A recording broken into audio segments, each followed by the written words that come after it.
Hola, hola, ¿cómo están? Bienvenidos a otro video de mi canal. Les prometo que hoy, además de dejar de decir que Montevideo, que Uruguay es una ciudad, voy a decir que Montevideo es una ciudad. Ay, yo no lo hago a propósito, obviamente yo sé que Uruguay es un país y que Montevideo es una ciudad.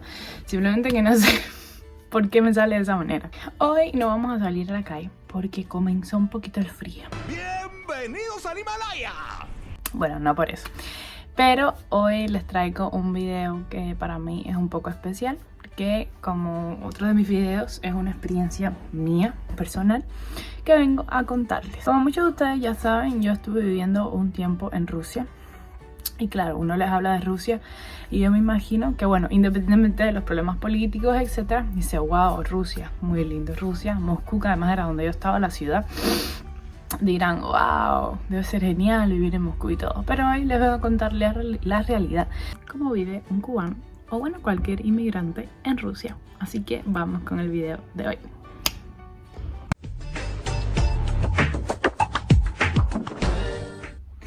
Yo llegué a Moscú un 8 de julio, 8 de junio del 2020.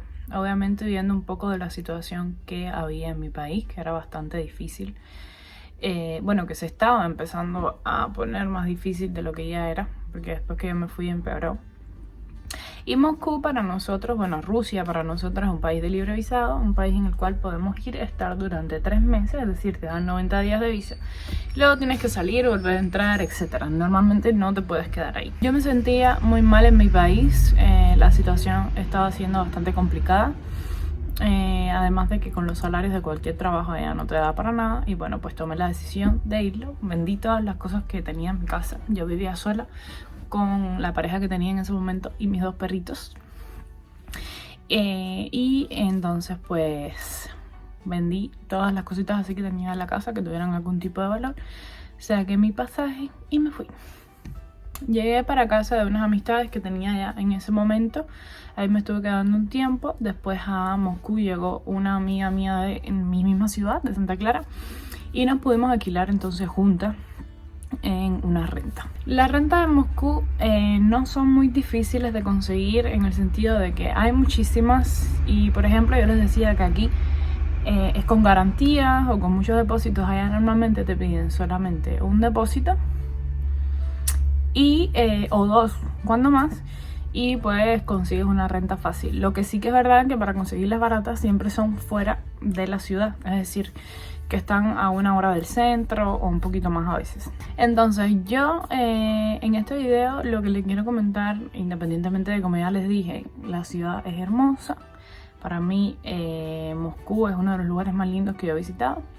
En este video no vengo a contarle lo positivo, vengo a contarle lo negativo de mi experiencia, que creo que por mucho que haya disfrutado y por mucho que incluso a veces extraño estar ahí, creo que eran muchas más las cosas malas que las buenas. Entonces, cuando me logré mudar sola, realmente costaba un poco de trabajo, porque nadie quería tener a inmigrantes en sus rentas. Es entendible, obviamente, tú estás rentando a una persona que si se queda por mucho tiempo, tú sabes que en algún momento va a estar ilegal. Y eso puede traer algún problema. Sin embargo, aún así, gracias a Dios pudimos conseguir una renta que además tenía muy buenas condiciones. Aquí comienza la primera cuestión de Moscú. Cuando tú buscas trabajo, no hay muchas opciones. 1 por el idioma, 2 por los papeles. Y bueno, 3 porque yo realmente me voy a arriesgar con esto que voy a decir, pero es que ellos sí discriminan y discriminan bastante. Obviamente yo no voy a generalizar de que todas las personas de Rusia son malas, pero sí discriminan bastante.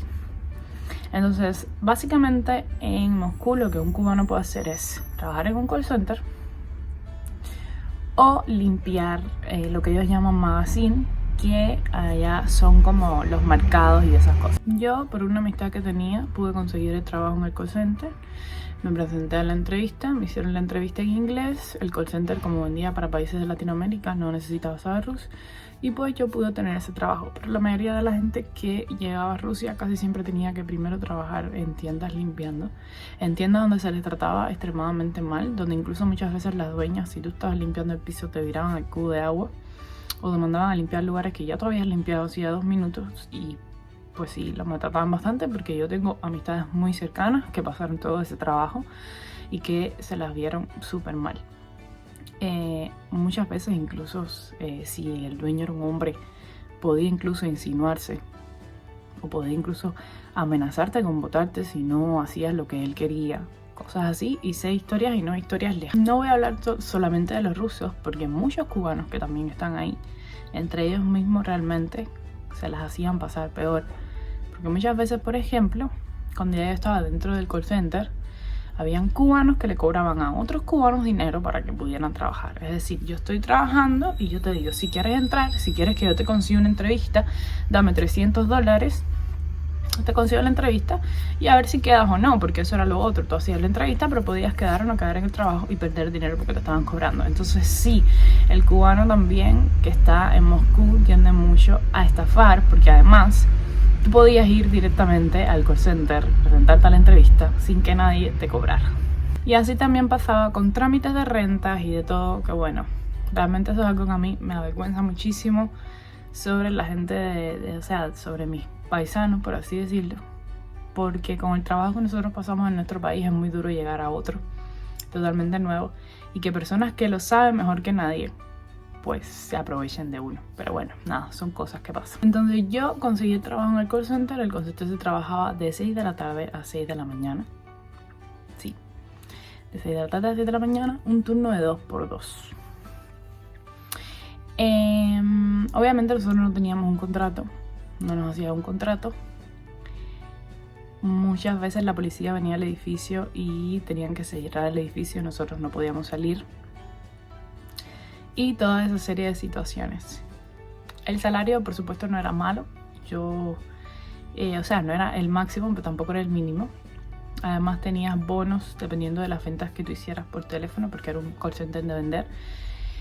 Y pues salías bastante bien, por lo menos te daba para pagar tu renta, para vivir bien, etc.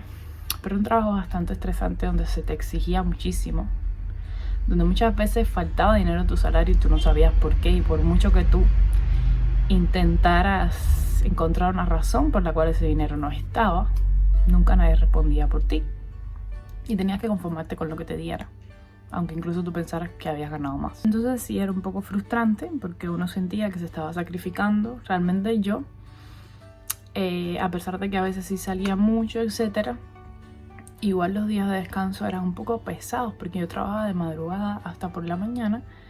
Y los días que tenía descanso realmente no tenía deseo de salir, porque mi cuerpo todo el tiempo se sentía cansado. O sea, yo soy una persona que necesita dormir en las noches.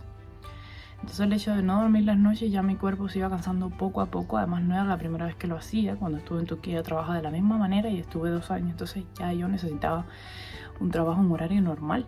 Mi cuerpo ya estaba sintiendo todo ese peso. Y entonces, bueno, a veces los días de descanso no hacía absolutamente nada porque mi cuerpo solo quería dormir. Solo quería descansar, tanto físico como mental, porque el trabajo era súper estresante. En el trabajo normalmente tú tenías que mantener unas estadísticas de venta, un porcentaje de venta, en el cual si tú no llevabas ese porcentaje, incluso un porcentaje menos, hacía que tu salario fuera picado a la mitad. O sea, tu bono como tal era picado a la mitad. O sea, por ejemplo, yo tenía que tener más de 45%. Y cuando, por ejemplo, tenían 43, 42, 44, incluso una vez me pasó que el bono de mis ventas me lo picaron a la mitad. Eso me lo hicieron como 3 veces. Y créanme que cuando tú tenías 20.000 rublos de bonos en ventas y te lo picaban a la mitad, realmente duele, porque tú te estás pasando 12 horas trabajando, 12 horas súper duras, 12 horas estresadas, 12 horas de noche además, como para que después por un porcentaje vengan y te quiten. Además eran cosas que normalmente a una persona que tenía un contrato no le podían hacer. Eso por la parte del trabajo. La otra cuestión era la siguiente. Yo sé que normalmente uno no debe quedarse en un país de una forma ilegal. O sea, la inmigración tiene sus consecuencias en todos los países del mundo. Pero pasaba lo siguiente. En Rusia, tú ibas por la calle y la policía te paraba y te pedían la documentación, se daban cuenta que no estabas aquí y lo que hacían era quitarte tu dinero. ¿Qué hacían? Primeramente, tú le podías decir que no traías efectivo arriba. Ahí podían montarte en la patrulla y lo mismo te llevaban a un cajero automático o incluso te revisaban tu teléfono para ver si tenías dinero dentro de tus tarjetas. Entonces nosotros los cubanos siempre andábamos con el miedo de andar con lo mismo con efectivo que con la tarjeta registrada en el teléfono o algo, porque te lo quitaban absolutamente todo. Una anécdota que puedo contar sobre esto, una amistad mía fue al mercado de Lublino, que fue el mercado que yo le hice este video. Y ahí obviamente iban muchos los cubanos que venían, que sí venían por los 3 meses y venían a comprar mercancía para vender en Cuba. Entonces, claro, los policías sabían que siempre había muchos cubanos ahí. Y pues siempre andaban buscando. Y entonces ella ese día acababa de cobrar en el trabajo. Tenía todo su salario arriba y tuvo que ir a Lublino, creo que iba a comprar una mercancía que iba a mandar para Cuba. Y la policía la cargó, como decimos nosotros, y la dejó sin nada. Literal le sacó todo el dinero que tenía dentro de la cartera y así se quedó con el dinero. Una historia personal que les puedo hacer es la siguiente. Yo, como trabajaba en el call center, a mí me permitían también a veces trabajar desde mi casa, ya cuando llevaba un tiempo. Y yo para trabajar desde mi casa estaba pasando un poco de trabajo porque yo no tenía wifi en la casa instalada. Entonces le pedí a un amigo mío que es cubano, ruso. Su mamá es rusa y su papá es cubano, él tiene la ciudadanía rusa. Le dije, mira, necesito que me llames a los servicios que ponen la wifi en la casa para que vengan a ponerme la wifi en la casa. Eso se hacía normal. Nunca conocí a nadie que haya tenido ningún problema por eso, ni nada. O sea, eso es un servicio que vienen, te instalan en tu casa y ya está fuera. Nadie tiene que preguntarte nada, ni pedirte documentos, nada. Entonces él llamó, hizo la gestión, el hombre vino a mi casa, me instaló la wifi. Pero como me oyó hablando en un idioma parece diferente, parece que le llamó la atención o algo. El hombre me instaló la wifi, yo probé, todo el tiempo súper amable, todo el tiempo súper normal y se fue. Yo me acuesto porque yo había llegado a trabajar esa mañana, no había dormido y estaba solamente esperando porque sabía que él iba a venir ese día. Entonces me acosté. Y no habían pasado ni 5 minutos y me vuelven a tocar la puerta. Yo siempre miraba por la mirilla. Y miré por la mirilla y me di cuenta que era el hombre. Que pensé yo, se le quedó algo. Miré y dije, bueno, vamos a ver qué pasa. Y cuando abrí la puerta, nada más y nada menos, el hombre dio la espalda y se fue. Y me había traído a la policía. El policía, lo primero que está mal, porque ni aunque yo sea ilegal puedo hacer eso, entró para mi casa. Yo no sé mucho de leyes, pero yo creo que eso no se puede hacer. Una persona o una policía, alguien de la autoridad, para pasar a tu casa, o sea, para pasar de la puerta en adelante, tiene que tener una orden de registro o algo así. No sé cómo funciona en Rusia, pero creo que es así. Bueno, entró para mi casa, yo estaba sola. La puerta estaba, cerró la puerta. Me pidió mis documentos, bla, bla, bla, bla, bla. Yo no le di mis documentos, les miento, no les di mis documentos porque a mí mi pasaporte se me había vencido. Y todavía no lo había recogido, todavía no me había llegado. Y dije, mira, yo no tengo pasaporte porque yo se lo puse todo por el traductor. Yo realmente estuve mucho tiempo en Rusia, pero como mi trabajo era en español, no tuve ni el tiempo ni la necesidad de aprender el idioma, aunque me gusta, no les voy a mentir. Y entonces yo por el traductor le dije, mira, no tengo pasaporte, mi pasaporte se está haciendo nuevo porque el antiguo se me venció. Me dijo, bueno, me escribió y me puso, yo necesito que cuando tú tengas tus datos, tú pases por una comisaría que había cerca para nosotros poder chequear, bla, bla, bla, bla. Entonces la cuestión era que ya él sabía dónde yo vivía y que yo estaba más que segura que me iba a seguir molestando y que iba a haber un momento en el cual iba a tener que dar dinero o lo que sea, y como ya sabía dónde yo vivía, era algo que iba a tener que hacer siempre, y yo no tenía la capacidad de estarle dando a un policía ni 20.000 ni 30.000 rublos cada vez que venía a la puerta de mi casa por estar yo ilegal. Yo me desesperé, recogí mis cosas, llamé a una amistad, esos días me fui para allá, hablé con la dueña de mi departamento, que no era mala persona, y más o menos me ayudó. Ella llamó a la comisaría, preguntó por el policía, dieron con él, ella le hizo como una especie de regalo.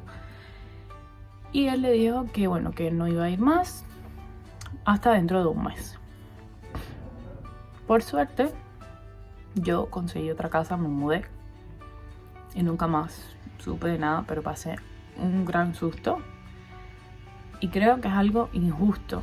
Sobre todo porque esa persona que vino a ponerme el internet no tenía la necesidad de hacer nada de eso. Yo pienso, por otra parte, que ellos querían dinero y que lo habían hecho para si yo le daba dinero al policía, el policía le iba a dar dinero a él o algo así. Eso es lo que a mí me vino a la cabeza en ese momento. Es lo que supongo que pudo haber sido. Pero bueno, gracias a Dios yo me pude ir, nunca más tuve ningún problema con la policía ni nada por el estilo. Entonces en los transportes públicos nosotros nos limitábamos a hablar porque a ellos no les gustaba. Muchas veces nosotros hablábamos y nos reíamos porque veníamos haciendo algún tiempo y te mandaban a callar. A las personas mayores, no sé, personas que son un poco más viejitas, tú las intentabas ayudar, no se dejaban ayudar, a veces, no sé, para cruzar la calle o cuando había mucha nieve y podían resbalarse, nada. Yo realmente a veces me sentía mal, pero yo opté por no ayudar absolutamente a nadie que yo viera que tuviera algún, porque ellos se lo tomaban mal, o sea, no sé si es que se daban cuenta que uno no era de ahí o cuando uno les hablaba y se daban cuenta, no sé. Entonces yo opté, porque si yo veía a alguien caerse delante de mí, yo me hacía la que no veía nada y seguía caminando. Y me dolía porque esa no soy yo no soy así. No es el tipo de cosas que yo suelo hacer, pero tuve que optar por eso. Porque, o sea, no. Entonces, pues nada. Independientemente de lo que les contaba al principio, de que es una ciudad hermosa, de que me llevé muchísima gente buena de ahí y muchísimos recuerdos lindos, fue una de las situaciones más difíciles y uno de los tiempos más difíciles de mi vida. Yo, como les he explicado, he viajado a diferentes lugares, pero creo que el nivel de dificultad, de miedo con el que vivíamos en Rusia, yo creo que no quiero volver a pasar por eso de nuevo. A la vez tengo mucho que agradecerle a esa experiencia, porque esa experiencia no solo me hizo más fuerte, sino también que me hizo cambiar un poco la perspectiva de mi vida, del mundo, de las cosas. Me hizo aprender muchísimo y pues tengo que agradecerle eso, ¿no? También que me hizo crecer esa experiencia. ¿Volvería? Sí, volvería. ¿Por qué no? Volvería a la ciudad, volvería a pasear, volvería a mirar sus calles que son muy lindas, a mirar sus lugares que son hermosos para vivir. Jamás. No hay muchas maneras de que un inmigrante tenga papeles. Las maneras son bastante difíciles o bastante costosas. Y yo realmente, ya les digo, sí volvería. Como les digo, lo considero que es una ciudad hermosa, que es un país hermoso, etc. Pero no sé si yo me sentiría del todo cómoda viviendo ahí de por vida. No sé si llegaría a sentirme como en casa, por así decirlo. Todavía tampoco puedo decir que me siento en casa en Uruguay, pero aquí por lo menos siento que puede llegar a ser mi casa. Ahí no lo sentía. Entonces estoy feliz de la experiencia que tuve, estoy feliz también de haberlo dejado atrás. Recuerdo que cuando veníamos para acá, que nos dejaron pasar para el avión, estábamos todos con un sentimiento como de que ya todo pasó, ¿no? Ya esto es una nueva etapa, por muy difícil que sea, no va a ser peor que esto.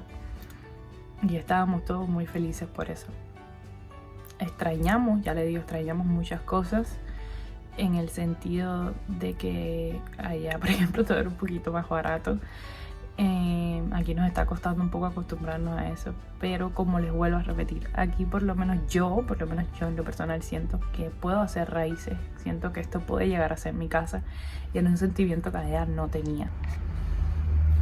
Entonces creo que cada persona puede llegar a tener una experiencia diferente, no les voy a decir que no. Yo solo estoy contando mi punto de vista, mi historia personal. Siempre recuerden eso, esto es solo mi historia. Yo no estoy hablando por todos los que han inmigrado a Rusia. Pero sí por una gran parte, por lo menos de los que yo conozco. Y pues nada, yo quería darles este video por aquí. Quedamos cuando les hice el video de quién era, que iba a poder contarles un poquito de mí, de mis viajes, etc. Y pues esta es la parte de Rusia, resumido por supuesto, lo que le puedo más o menos contar. Así que si eres de otro país y estás pensando en migrar a Rusia, es un país de los que en algún momento has tenido en tu punto de vista, yo te aconsejo para pasear, para visitarlo, es hermoso, sobre todo si eres latino, porque creo que todos los países que están ahí o alrededor de ahí son muy lindos, tienen muchas cosas que queremos visitar en algún momento. Pero para vivir yo por lo menos me lo pensaría. Quiero mañana subirles otro video, porque además estos videos que estoy haciendo son un poco como más cortos, son un poco como más resumidos. Es un contenido diferente al que siempre yo quiero hacer. Pero para mí es muy importante abrirme a ustedes, que ustedes me conozcan más, que sepan las experiencias de vida que he tenido. Y pues nada, además que no sé, siento como que me libero cuando cuento estas cosas. Entonces nada, si te gustó el video, simplemente como siempre déjame un like. Si no estás suscrito aún, suscríbete. Y no olvides tocar la campanita para el próximo video. Los quiero. Chao.